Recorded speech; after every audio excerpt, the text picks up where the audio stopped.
Good morning guys, welcome back to Prani's life. యాక్చువల్గా నేను ఇప్పుడే లేచిన. టైం ఎంత అవుతుందంటే 1:30 అవుతుంది. అంటే నైట్ షిఫ్ట్ కదా, మార్నింగ్ వచ్చి పడుకునేసరికి ఎంత అయిందంటే 5:30 అట్లా అయిందనమాట. అందుకే ఇప్పుడు లేసరికి 1:30 అయింది. ఇప్పుడు మళ్ళీ ఇల్లంతా క్లీన్ చేసుకొని వంట చేసుకోవాలి. ఆఫీస్కి వెళ్ళాలి, క్యాబ్ వస్తుంది 4:30కి. సో నేను ఈరోజు ఏం వంట చేసుకుంటున్నాను అని చెప్పేసి వీడియో చేద్దాం అనుకున్నా. అదే ఈ వీడియో.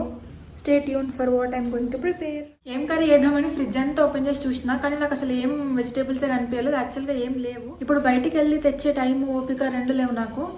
లాస్ట్కి చూస్తే నాకు ఫ్రిడ్జ్లో 2 నిమ్మకాయలు కనిపించినాయి. సో ఇంకేం చేస్తాం, చిత్రాన్నం చేస్తా. చిత్రాన్నం అంటే మీకు తెలుసు తెలియదు, నార్మల్గా లెమన్ రైస్, మా సైడ్ దాన్ని చిత్రాన్నం అంటారు.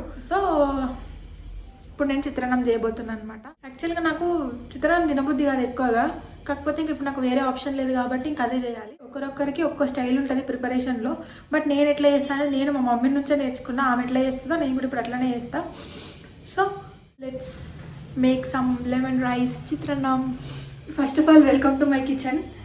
ఏది కిచెన్ తిట్లుంది అని అనుకోకండి. నార్మల్గా ఎవరి కిచెన్ అయినా కొంచెం మెస్సీగానే ఉంటుంది. నా కిచెన్ అయితే ఇంకొంచెం ఎక్కువ మెస్సీ ఉంటుంది. ఎందుకంటే నాకు అంత సర్దుకోవడానికి యాక్చువల్గా టైం ఉండదు. మండే టు ఫ్రైడే నాకు ఆఫీస్కే సరిపోతుందా. ఇక వీకెండ్ వచ్చిందంటే అరే వీక్ అంతా కష్టపడ్డా, కొంచెం రెస్ట్ తీసుకుందామని చెప్పి పడుకోవడానికి సరిపోతుంది నాకు.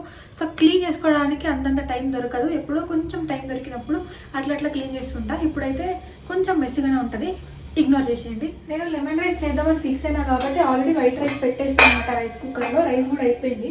ఫస్ట్ మనం లెమన్ రైస్ చేయాలంటే చిల్లీస్ కావాలి కదా. మిరపకాయలు తొడమలు ఇస్తున్నా. ఈ మిరపకాయలలో 2 టైప్స్ ఉంటాయి. కొంచెం డార్క్ గ్రీన్ ఉంటాయి, ఇంకొన్నేమో కొంచెం లైట్ గ్రీన్ ఉంటాయి. నాకు ఈ డార్క్ గ్రీన్ ఇష్టం ఉండదు, బట్ తినాల్సి వస్తుంది. నార్మల్గా అయితే ఇవి కొంచెం కడుపు నొప్పి లేస్తుంది, మంట ఎక్కువ ఉంటుంది, కారం ఎక్కువ ఉంటుంది అని అంటారు. నేను ఇవి ఎక్కువగా తినను. నార్మల్గా అయితే ఆ లైట్ గ్రీన్ కలర్ ఉంటాయి కదా, ఆ చిల్లీస్ మాత్రమే తీసుకుంటా. బట్ ఇప్పుడు ఇంకా నాకు ఇవే ఉన్నాయి రెడీగా ఇంట్లో. మీరు ఎక్కువగా ఏం చిల్లీస్ వాడతారు? ఈ డార్క్ వాడతారా, లైట్ గ్రీన్ వాడతారా? వీటిని మనం మిడిల్లోకి ఇట్లా స్లైస్ చేసుకుందాం. ఈజీ ఉంటుంది. నేను చేసే లెమన్ రైస్కి అయితే నాకు ఇన్ని చిల్లీస్ సరిపోతాయి అనమాట. అంటే మనం తినే కారంని బట్టి వేసుకోవచ్చు. నాకైతే ఇన్ని సరిపోయినాయి. తింటారా? అండి. ఆయిల్ కొంచెం వేడైన తర్వాత కొంచెం జీలకర్ర, ఆవాలు, కొంచెం శనగపప్పు, కొంచెం మినప్పప్పు, ఇంకొన్ని పల్లీలు కూడా వేస్తున్నా. నెక్స్ట్ మనం కట్ చేసి పెట్టుకున్న చిల్లీస్ అనమాట.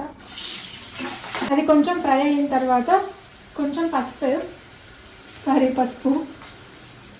నెక్స్ట్ వచ్చి స్టార్ ఐటమ్ అనమాట, సాల్ట్. ఒకసారి రైస్ అంతా కలిపేద్దాం నీట్గా. మనం లెమన్ రైస్కి నార్మల్గా చెప్పాలంటే రైస్ కొంచెం పొడిగానే ఉండాలి. ఐ మీన్ పూలు పొడిగా ఉంటేనే రైస్ మంచిగా వస్తుంది. లేకపోతే ఏమవుతుందంటే రైస్ మెత్తగా అయిపోయి తినబుద్ధి కాదు. ఇది ఉంది కదా లెమన్ స్క్వీజ్ చేసేది, దీని వెనకాల ఒక స్టోరీ ఉంది. నేను ఊర్లో జాతర అయినప్పుడు వెళ్ళిండి అనమాట. అక్కడ మనం బాల్స్ వేస్తాం కదా, ఇట్లా 5 బాల్స్ ఇచ్చి జాతరలు ఇట్లా అన్నీ వేస్తే అన్నీ కౌంట్ చేసి ఆ నెంబర్ దేని మీద ఉంటే మనకు ఆ గిఫ్ట్ వస్తుంది. అట్లా నాకు అట్లా వేసినప్పుడు ఇది లెమన్ స్క్వీజర్ ఇది వచ్చింది నాకు. సరే ఇంకోసారి ట్రై చేద్దాం, వేరే ఏదైనా మంచి గిఫ్ట్ వస్తుందేమో అని చెప్పి ఇంకోసారి 50 రూపీస్ ఇచ్చి మళ్ళీ ట్రై చేస్తే కూడా నాకు ఏమొచ్చింది తెలుసా, మళ్ళీ ఇదే వచ్చింది. 2 సార్లు 50 రూపీస్ అంటే 100 రూపీస్ పెడితే నాకు ఇవి 2 వచ్చినాయి. అట్లా ఉండదు అనమాట మనతోని. లాస్ట్కి ఇలాంటి వాటిలో కూడా మనకు అదృష్టం ఉండదు. ఇంకా దేంట్లో అదృష్టం ఉంటుందో నాకైతే తెలియదు. నెక్స్ట్ మన స్టార్ ఐటమ్ వచ్చేసి ఇంగువ. నేనైతే ఆల్మోస్ట్ ప్రతి దాంట్లో, అంటే పప్పులో కానీ సాంబార్లో, ఇలాంటి లెమన్ రైస్, చిత్రాన్నం, పులిహోర ఇలాంటి వాటిలో అన్నిట్లో నేను ఇంగువ వాడతా. నాకు చిన్నప్పటి నుండి ఇంగువ లేకపోతే అస్సలు ఫుడ్ తినబుద్ధి కాదు, బాగా అలవాటైంది. మీరు ఎంతమందికి అలవాటు ఉంది ఇంగువ? అందులోని ఎల్జీ ఇంగువనే నాకు తినబుద్ధి అవుతుంది, వేరే ఇంకేం తినబుద్ధి కాదు. సో ఇందులో కూడా వేసే మీద అంటే కొంచెం ఫ్లేవర్ వస్తుంది, స్మెల్ మంచిగా ఉంటుంది, లెమన్ రైస్ తినాలనిపిస్తుంది. లెమన్ కట్ చేసుకున్నా. గుర్తుపెట్టుకోండి, లెమన్ ఎప్పుడైనా కట్ చేసినప్పుడు ఈ బొడ్డు ఉంటుంది కదా, ఇటోటి రావాలి, పైన కింద రావద్దంట. మా మమ్మీ చెప్తుండే ఇట్లా సైడ్స్కి వచ్చినప్పుడు మాత్రమే మనం కుకింగ్కి యూజ్ చేస్తాం. పైన కింద వచ్చినప్పుడు ఏదో మంత్రాలకి, బ్లాక్ మ్యాజిక్లకి ఇలాంటి వాటికి యూజ్ చేస్తామంట.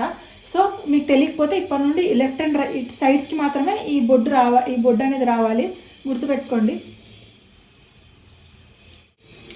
ఇప్పుడు నేను ఫ్రై చేసుకున్నదంతా ఈ రైస్లో వేసేస్తున్నాను. ఆల్రెడీ ఇందులో నిమ్మకాయ వండుకున్నాం కదా, అండ్ సాల్ట్ కూడా ఇందులో ఉంది.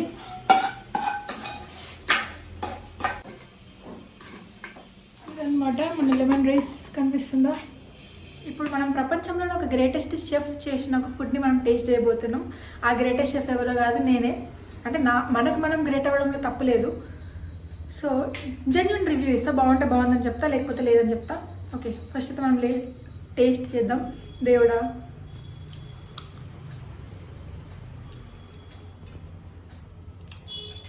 ఎట్లుంది అనుకుంటున్నారు? బాగుంది, చాలా బాగుంది. కొంచెం సాల్ట్ తక్కువైంది, నిమ్మకాయలు పులుపు కారం అంతా సరిపోయింది, ఓన్లీ కొంచెం సాల్ట్ తక్కువైంది అనిపిస్తుంది. సాల్ట్ వేస్తే మాత్రం చాలా బాగుంటుంది. ఒక హోటల్ పెట్టేయచ్చు. నేను చెప్పినా కదా, ఇంగువ ఫ్లేవర్ ఇట్లా మంచిగా ఇట్లా వస్తుంది తింటుంటేనే. డెఫినెట్గా నార్మల్గా ఎవరైనా లెమన్ రైస్ ఒకటేలాగా చేస్తారు, బట్ మీరు దాంట్లో కొంచెం ఈసారి ఇంగువ వేయకపోతే ఈసారి ఇంగువ వేసి ట్రై చేయండి, చాలా బాగుంటుంది. నేను ఇందులో ఒక ఐటెం మర్చిపోయాను అనమాట. ఏంటంటే ఎండుమిర్చి. నాకు చేసినప్పుడు గుర్తు రాలేదు, చేసిన తర్వాత గుర్తొచ్చింది. ఓకే, టేస్ట్ మాత్రం సూపర్ ఉంది, చాలా బాగుంది. ఇప్పుడు మొత్తం నేను తినేస్తాను. అయ్యో టైం అయింది, నాకు క్యాబ్ వస్తుంది, ఇంకా నేను ఫాస్ట్గా తినేయాలి. See you all in the next video, bye.